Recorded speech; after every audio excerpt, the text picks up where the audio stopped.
Ay po mga bro, kumusta kayo dyan? Ngayon po ay magsusundo tayo. Sundo natin si Mrs.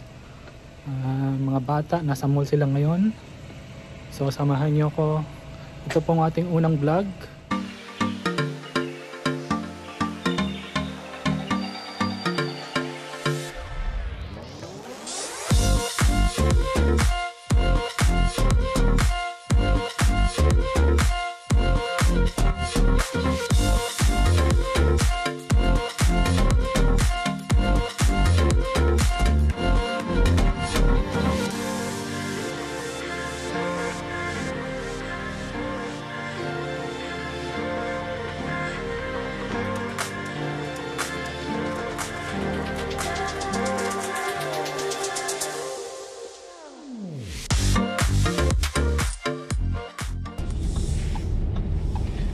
Hello po mga bro, kumusta kayo dyan?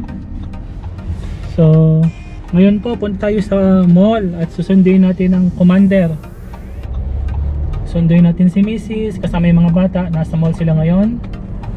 So samahan nyo ako.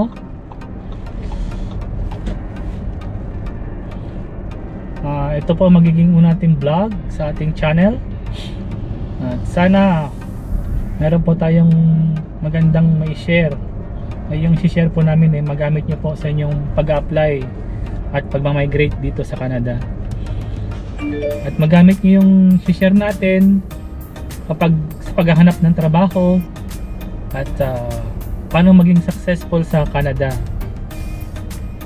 like pagiging IT po natin.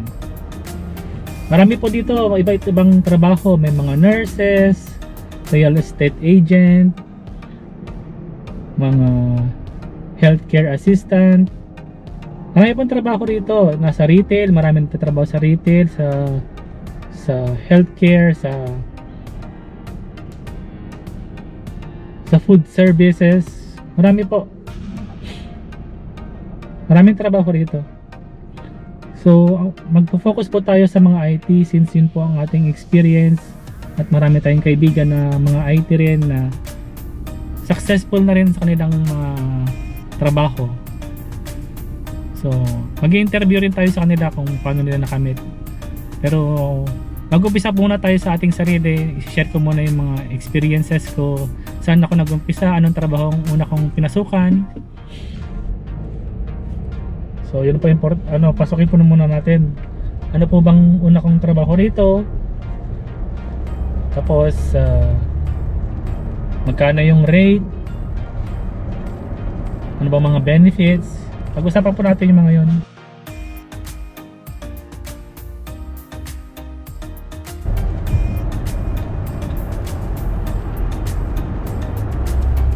So ngayon nasa highway tayo.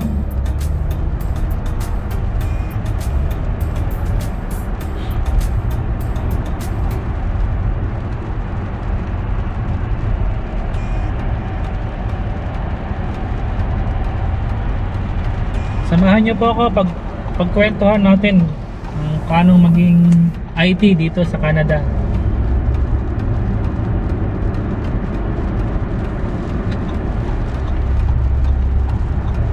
Marami na rin po nag-vlog. Marami na rin nag-vlog na tungkol sa pagiging IT sa Canada. Meron dyan yung mga software developer,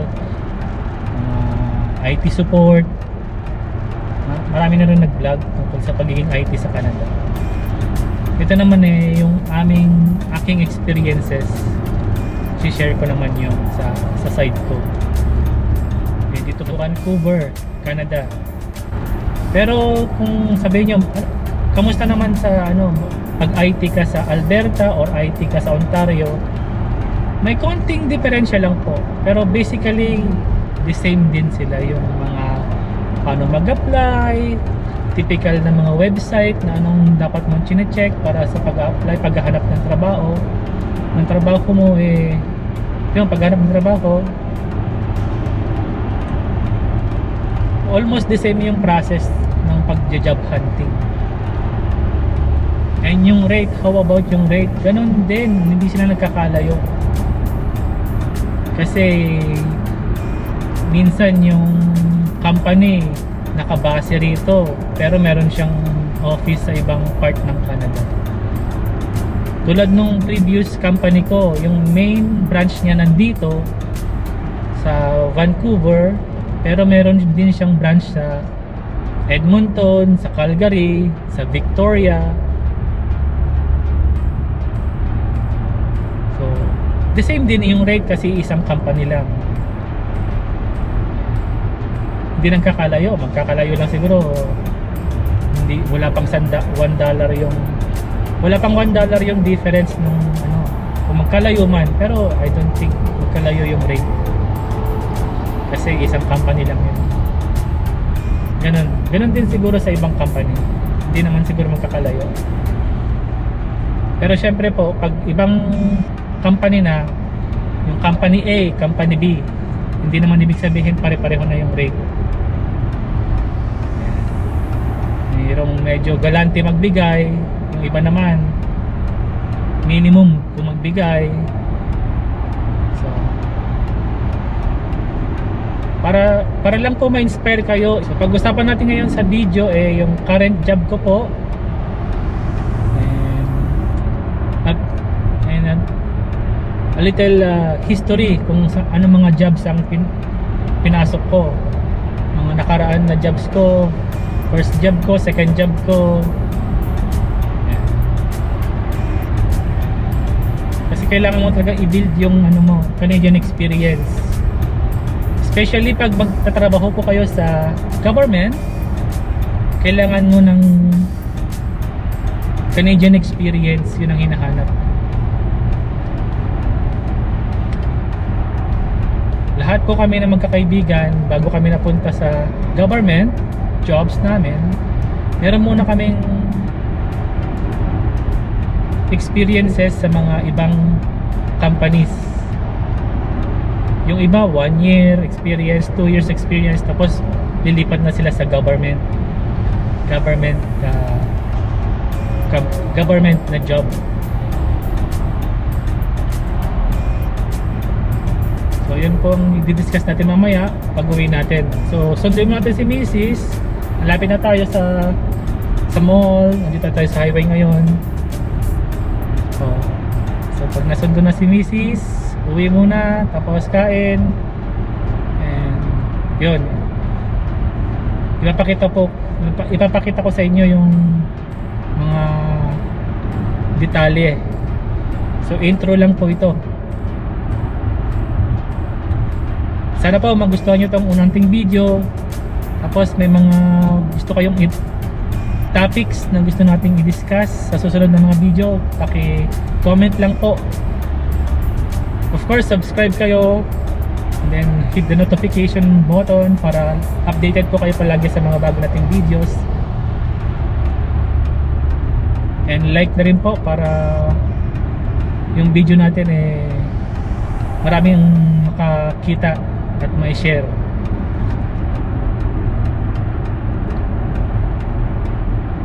Pero number 1, pag nag-comment kayo, itatry ko pong mag-reply sa comment ninyo.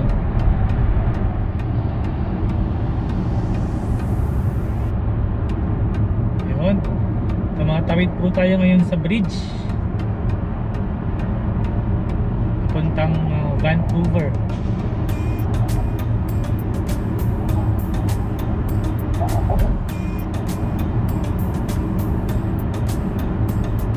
Medyo maulap yung panahon ngayon. Ngayon ay araw ng Lunes. Susunduin natin si Mrs. Nasa mall sila kasama yung mga bata. Hindi naman siya traffic ngayon. Maganda naman.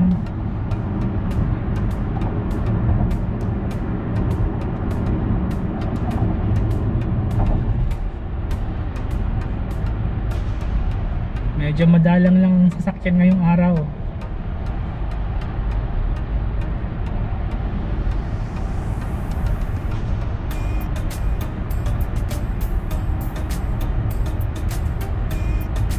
Samahan nyo ko ngayon sa una nating video, yung Pinoy IT sa Canada. Yan po yung pangalan ng ating channel. And hopefully ma-inspire ko kayo na pumunta ng Canada, mag-migrate. And at the same time, meron po kaming may matutunan kayo sa mga experiences namin, sa mga bago pa lang sa Canada, at mga gustong mag-switch ng career sa IT. Kasi may makilala rin tayo na previous jobs nila hindi ay related sa IT. Ngayon nasa IT field na yung mga jobs nila. Para ma-inspire ko kayo na pumunta ng Canada.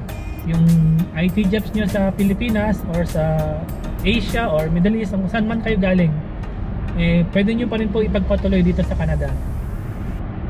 Ayan, maganda po siyang, in demand po siyang job. Information technology talagang kakambal na ng trabaho. Sa lahat ng trabaho meron na pong kailangan may knowledge ka na sa computer, at marami nagme-maintain ng computer, nagme-maintain ng system, hardware, software. Ayan. So talagang in demand po siya, at magagaling po tayo Pilipino. Maraming Pilipino po nag-excel. Ang pinipili ng mga hiring managers, mga employees, mga Pilipino. Kasi marami na po tayong na-encounter ng mga Pilipino na talagang nagsasucceed po sila.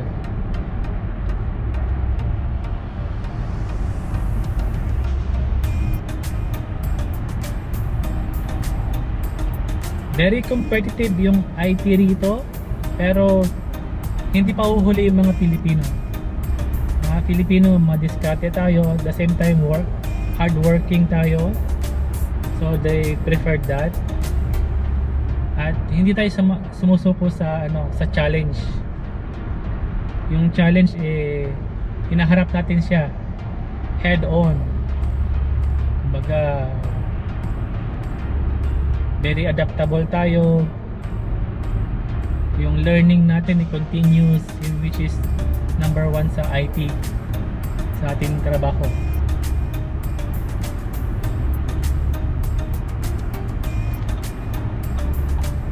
Ayan, marapit na po tayo sa mall.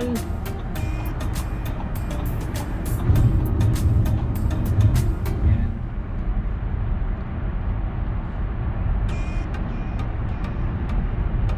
Marami po mga Pilipinong nagtatanong sa akin kung ano daw bang trabaho ko, ano bang trabahong pwede nilang pasukin. So i-discuss po natin yan in details sa mga darating po natin mga videos. Ang intro lang natin ngayong video na to para may idea kayo kung ano yung channel na ito, kung ano pa yung mga darating na mga videos natin, i-share ko, mga title, mga topics. Yan. At pwede kayong mag-comment. Number 1, pag nag-comment po kayo kung anong topics natin gusto nating i-discuss, mga topics na pwede nating gawin sa susunod mga videos, pwede po yun. I-appreciate po yun.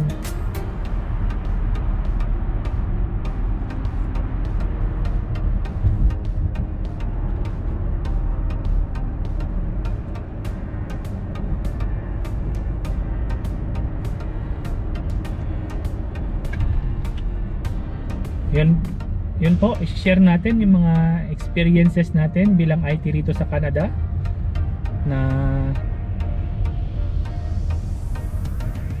paano natin nakamit yung mga jobs na gusto natin, ano ba yung mga jobs na pinanggalingan natin bago tayo nakapunta sa ating current job. I-share po natin yan sa mga video natin. So kagagaling lang natin sa labas, kararating lang natin. So ngayon i-discuss ko na po yung mga detalye sa current job ko. But hati-hatiin po natin siya sa 3 topics. So yung pisang ko muna sa first topic natin, yung background ko and my current job. And then yung pangalawang topic natin where I started, yung yung first job ko sa Canada. And pangatlo po yung pinaka-topic natin, main topic is yung 6-figure salary jobs dito sa Canada, IT jobs. And paano kayo maging successful. So a quick summary of my experiences. So hopefully ma-inspire kayo at may matutunan kayo ng konti sa aking mga experiences, at saka sa future videos natin i-discuss natin naman yung mga challenges din ng ibang IT rito sa Canada ng mga kaibigan natin. So yung mga napagdaanan din nila. So i-mix ko siya ng mga pinagdaanan ko, mga experiences ko, tsaka mga experiences ng mga kaibigan ko. So it's like a summary. But before we dive in, i-remind lang po ang ating pong channel, Pinoy IT sa Canada, bagong-bago lang. So kung pwede po kayo mag-subscribe and hit the bell button, and paki-like na rin po yung video natin para marami pong makapanood ng ating videos. So let's start po sa ating first topic, which is my background and my current job. Yung pinaka-unang topic natin. So ang name ko po, ako po si John Lee. Isa pong Pinoy IT sa Canada. Isa po akong computer engineer from the Philippines. And currently, nag-work po ako sa government sector, healthcare sector to be specific. And ginawa ko po tong channel na ito kasi marami pong nagtatanong sa akin, maraming mga kaibigan, mga dating kaklase, and mga IT na mga kaibigan natin, tatanong kung paano daw pumunta ng Canada, ano bang work ko ngayon. So dito na lahat yung detalye na tinatanong nila. Yung mga ways na rin, pathways para makarating sa Canada, i-discuss na rin natin dito. Pero sa ibang video naman yung pathways. So a brief list ng aking magiging future videos. Of course, yung pinakaunang nating video, paano maging successful sa Canada. Ito na po yun, una nating video na ginagawa. Sa mga darating pang videos, like ways para makarating sa Canada, yung iba-ibang pathways natin, and moving to Canada, yun yung isa pang topic. Mga sweldo ng mga IT rito sa Canada. May ibang salary yan so iba-ibang level. And ano ba yung most in demand na IT job din? Yun, maraming most in demand. Iba-ibang level po sila. So lahat po ng detalye malalaman po natin regarding IT jobs dito. Pinaka dream job mo rito. May mga tips din po tayo dyan. Tips natin based on our experiences, paano yung ginawa natin. Ganon din po sa mga kaibigan natin. So marami rin silang experiences na i-share. Baka kuha tayo ng isang mga maybe testimonial sa ating mga kaibigan. Yun. So future videos po yun. So cost of living din. Kaya ba nating matustusan ng ating pamilya? Enough ba yung sweldo natin? Marami pa po, mga iba-ibang jobs kasi na napasukan ko before ko yung current job ko ngayon nasa government. Iba-ibang jobs din na napasukan ko. Nag-umpisa ako sa warehouse. That's my first job here in Canada way back in 2013. Yan po. Maraming mga 6-figure salary possible jobs sa Canada na hindi IT, like yung mga nurses, yan, mga umabot ng 6-figure yan, especially pag nag-overtime sila, and mga senior position managers like that. Yan, yung sinasabi ko lang po is to inspire you to come to Canada. Kasi po yung pag komportable na kayo sa Pilipinas, mataas na yung sinasweldo nyo, hindi na kayo namumroblema sa mga basic needs nyo, sa pagpo-provide nyo ng para sa pamilya ninyo. Kung komportable naman kayo, okay na kayo dun. Pero kung gusto nyo ng more opportunities, a lot of opportunities dito Maraming opportunities na pwede kang makamit mo yung goal mo. So, iba-iba po tayo ng goal at iba-iba rin tayo ng sitwasyon. So, hopefully, itong mga videos na gagawin natin merong katulad na sitwasyon ninyo at may mapulot kayong ideas para mag-Canada. Marami pang mga trabaho na nagbibigay ng mataas na sweldo, like sa construction, yung mga electrician, mga plumbing, millwork. Meron din mga welder. Alam ko may mga welder dyan na mataas ang sweldo. Umabot yata ng 50, 55, something like that. So, kung compute mo yon, umabot ng 6 figure yon plus yung mga bonus o overtime nila. Yan. Mga professionals din in real estate. Maraming real estate dito ng mga Pilipino. Yan. Kumikita rin sila ng yung sa commission nila. Mga teachers, umabot yun ng 90, 100, 6 figure. Yan. So, pharmacists, may mga umabot yan, mga pharmacists, 6 figure din yan. Mga optometrist, yan.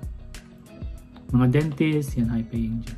Engineer, of course, engineer, iba na yun. Ibang level na talagang mataas na sweldo mga yan. Pero marami ring Pilipino na talagang engineer.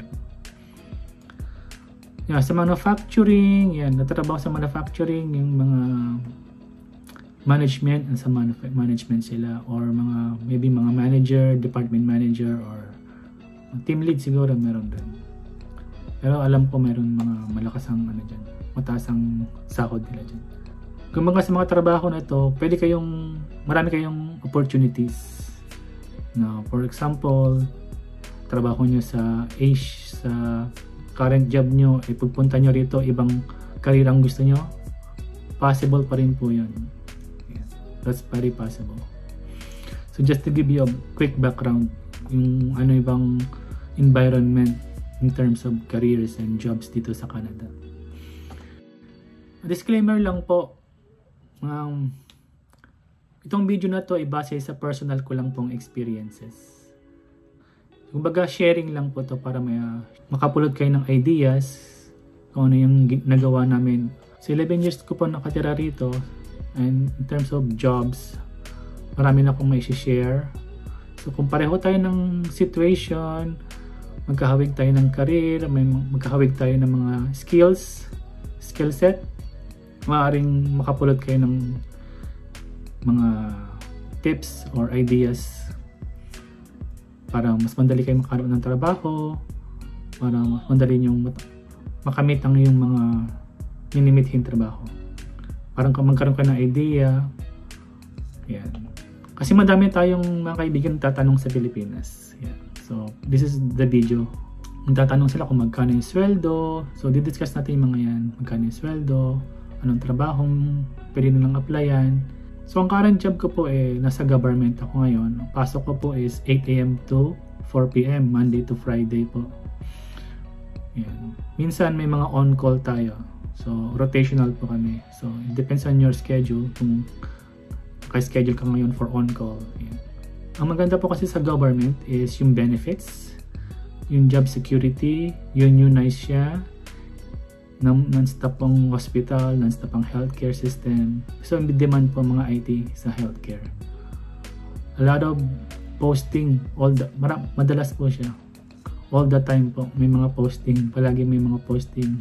And most of the time, IT related. Kailangan mayroon kang knowledge sa IT, sa computer.